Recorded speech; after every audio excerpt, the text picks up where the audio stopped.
Bonjour et bienvenue encore une fois dans ce journal de la télévision Renaissance dont voici les principaux titres. Aujourd'hui, 20 juin 2019, nous célébrons la Journée internationale des réfugiés. Dans ce journal, vous allez suivre le message du représentant du Haut Commissariat des réfugiés, Filippo Grandi.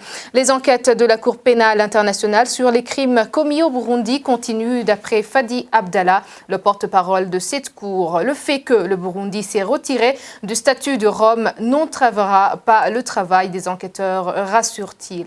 L'ombudsman burundais se montre hostile à la réouverture du dialogue interburundais entre les vrais protagonistes, comme l'a souhaité le Conseil de sécurité des Nations Unies dans son récent briefing sur le Burundi. Voici pour le sommaire.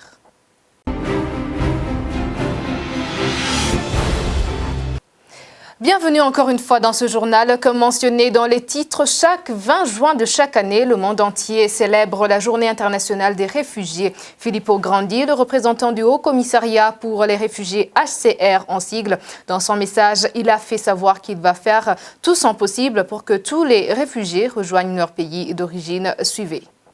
Today is World Refugee Day.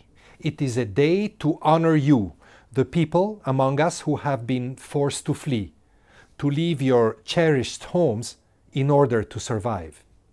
And it is a day for us to recognize your courage and your determination to restart your lives. It is a day when I think of those of you whom I have met during my 35-year career serving refugees, in camps, in towns, in cities where you have found safety. I am continually deeply moved by your stories and inspired by your hope.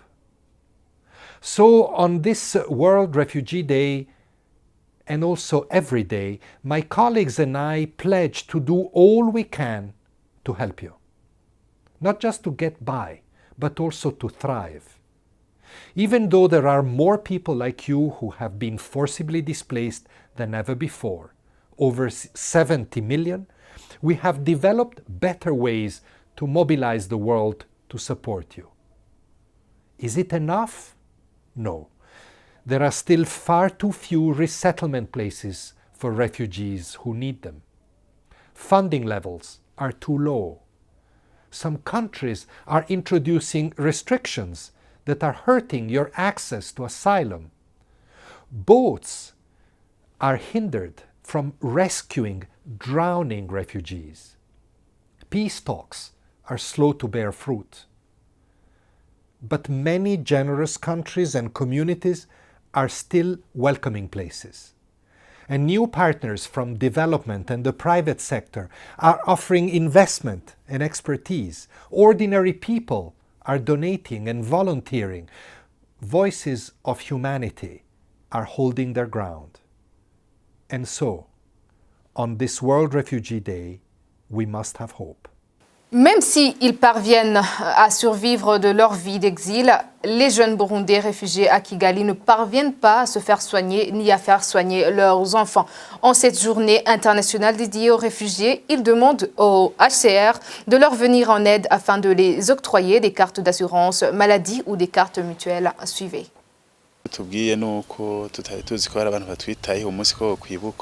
Nous ne savons pas qu'il y a des gens qui pensent à nous, mais le HCR célèbre cette journée et beaucoup d'autres gens qui ont pensé à nous. Il y a aussi ceux qui pensent que cette journée n'existe pas parce qu'ils n'ont jamais été réfugiés dans leur vie. Ici au Rwanda, même si la vie n'est pas facile, on se bat pour vivre. Si la vie commence à être difficile ici à Kigali, on se dirige dans le cas de Mahama car HCR continue à nous aider. Pour ce temps, les réfugiés qui sont ici au Rwanda, nous sommes très bien. Le gouvernement du Rwanda nous aide dans certains documents que nous voulons. Pour retourner dans notre pays, nous, les Burundais, il faut que nous soyons unis sans distinction des provinces, religions. Pour voir comment nous retournons chez nous, nous demandons à tous les Burundais, surtout les jeunes, d'être unis pour préparer le retour dans notre pays. Surtout les jeunes, il y a ce qui pousse les gens à s'exiler, à devenir des réfugiés. Et puis, après avoir été réfugiés, la communauté internationale cherche à aider les réfugiés. Mais s'il aurait pu faire quelque chose de façon à ce que ce qui pousse les gens à devenir des réfugiés, à s'exiler, qui stoppe ça, donc il y a la guerre, il y a des conflits.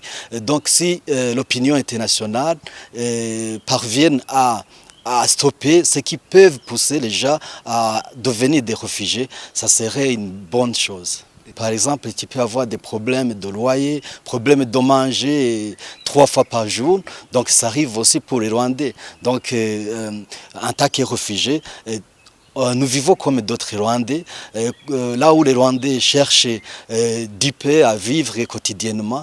C'est comme ça pour les réfugiés. Si tu trouves quelque part où tu peux travailler même un fucking job, comme je peux te dire, et le travail que tu ne peux pas, que tu ne pourrais pas faire au Burundi. Ici, beaucoup de jeunes, je les vois en train de faire des petits métiers pour survivre. Donc, il n'y a pas de problème spécifique pour les jeunes réfugiés. Et plutôt, je demanderais à tous les jeunes à chercher chercher ce qu'ils peuvent faire pour qu'ils survivent, même si ils sont dans cette situation de refuge. Oui, les problèmes, je rencontre des problèmes puisque je n'ai pas droit de me faire soigner. C'est difficile, je n'ai pas de carte mutuelle. Quand il faut se faire soigner, ça demande de l'argent.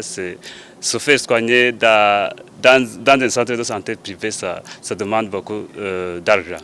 Ce que je peux demander au HCR, c'est qu'il faut, comme le HCR aide dans d'autres domaines, comme l'éducation, pour certains aussi, je demanderai au HCR de nous offrir des moyens de santé.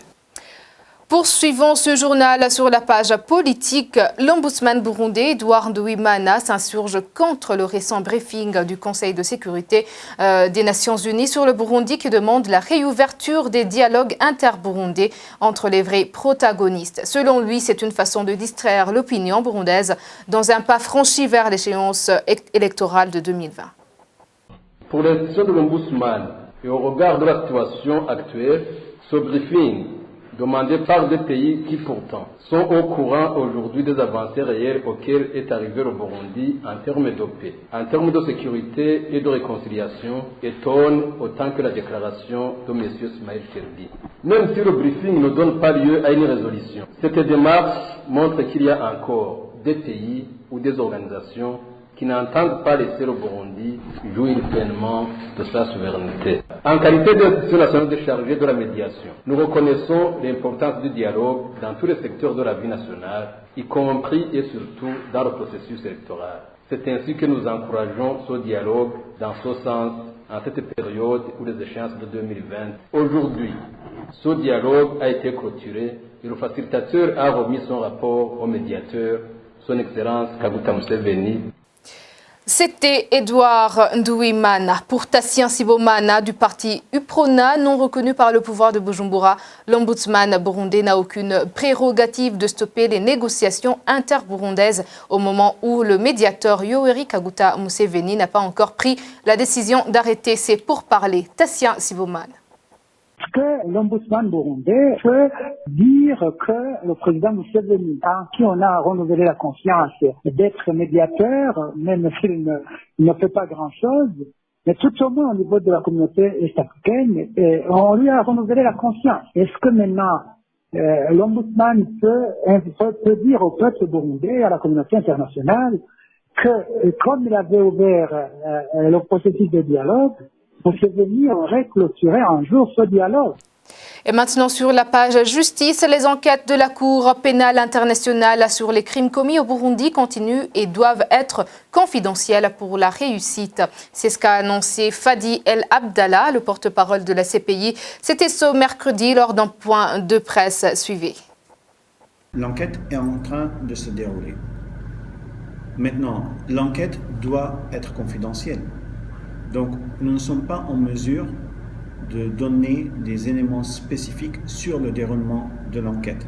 Parce que précisément, cette confidentialité de l'enquête est une garantie pour la réussite de l'enquête, pour qu'on arrive vraiment à réunir les éléments de preuve qui seraient nécessaires.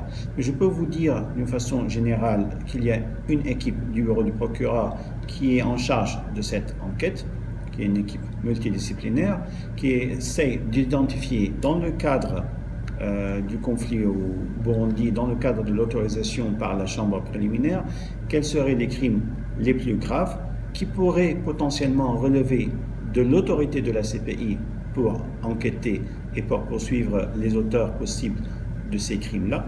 Donc il y a une concentration sur les potentiels crimes les plus graves et le bureau du procureur va réunir les éléments de preuve nécessaires pour aller devant les juges pour demander l'ouverture de procédures d'accusation contre les personnes qui seraient suspectées de ces crimes-là et qui, du point de vue du bureau du procureur, porteraient la responsabilité la plus lourde pour les crimes qui ont été identifiés comme les plus graves.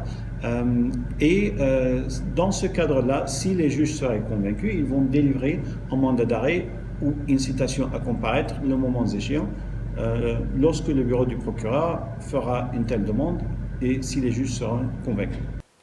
Il ajoute que le fait que le Burundi s'est retiré du statut de Rome n'entravera pas le travail des enquêteurs car il y a eu des cas similaires qui n'ont pas freiné le bon déroulement des activités. Encore une fois, Fadi El Abdallah. Le fait que le Burundi s'est retiré du statut de Rome, comme l'avait indiqué la Chambre, n'empêche pas que du point de vue du droit, il y a toujours l'obligation de coopérer. Maintenant, en l'absence de cette coopération, naturellement, il y a quelques défis, comme vous l'avez soulevé, mais je voudrais indiquer et confirmer que cela n'empêche pas l'enquête de progresser. Nous avions déjà vu des situations similaires, par exemple au Soudan ou en Libye, où les enquêteurs du bureau du procureur n'étaient pas les bienvenus au Soudan ou ne pouvaient pas aller pour des raisons sécuritaires comme en Libye. Cela n'a pas empêché le bureau du procureur de demander aux juges et d'obtenir des juges l'ouverture de plusieurs affaires concernant les situations au Darfour, au Soudan et en Libye. Donc la non-coopération, même si ce n'est pas la situation idéale, cela n'empêche pas d'avancer dans les enquêtes. Entrepreneuriat. 50 millions de femmes dans toute l'Afrique vont être assistées pour créer des activités génératrices de revenus. C'est après avoir constaté que ce sont les femmes qui investissent beaucoup dans le commerce, mais qui reçoivent en minime bénéfice que cette ONG va leur apprendre à entreprendre. Suivez. Uyu mugambi ni umugambi ufise intumbero nkuko nabivuze. Ce projet a pour but de faire avancer les femmes qui font du commerce pour qu'elles puissent communiquer, qu'elles puissent s'entraider en donnant des idées concernant le commerce. Les femmes ont l'habitude de faire le commerce. Si vous regardez bien, ce sont les femmes qui font du commerce, mais ça ne veut pas dire qu'elles reçoivent beaucoup d'argent. Même si les hommes sont peu, ce sont eux qui font un grand commerce. Ces femmes qui font de petits commerces, juste pour vivre, elles n'épargnent rien. Ce projet vient les aider pour leur commerce. Mais le projet en soi vient pour aider les femmes à avoir des connaissances envers le commerce. Où on va faire le commerce?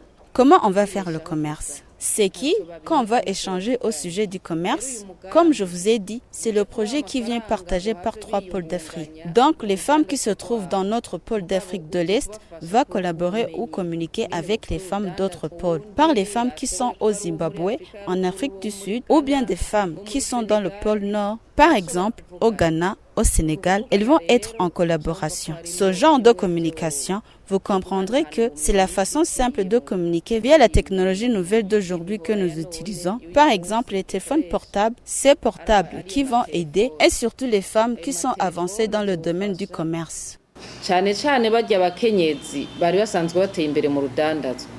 Et enfin, pour clore ce journal, le ministère de la Justice va réviser la loi des associations caritatives au Burundi. La raison principale de cette révision est que la loi établie par les Blancs dans les années 1926 n'était plus proportionnelle à la loi de nos jours. Comme l'indique Aimé Laurentine Kanyana, je vous propose de la suivre.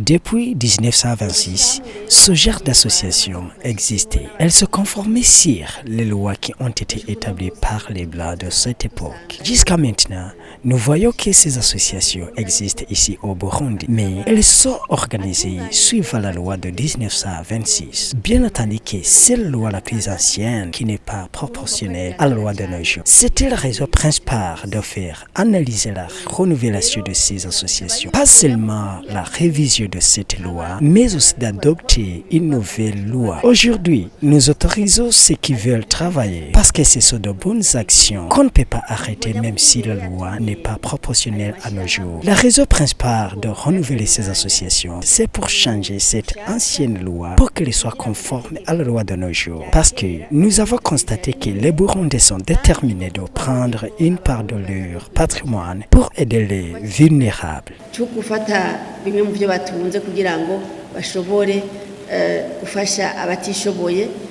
C'était Aimée Laurentine Kanyana. C'est par ici que prend fin ce journal. Merci de nous avoir suivis. À la prochaine édition.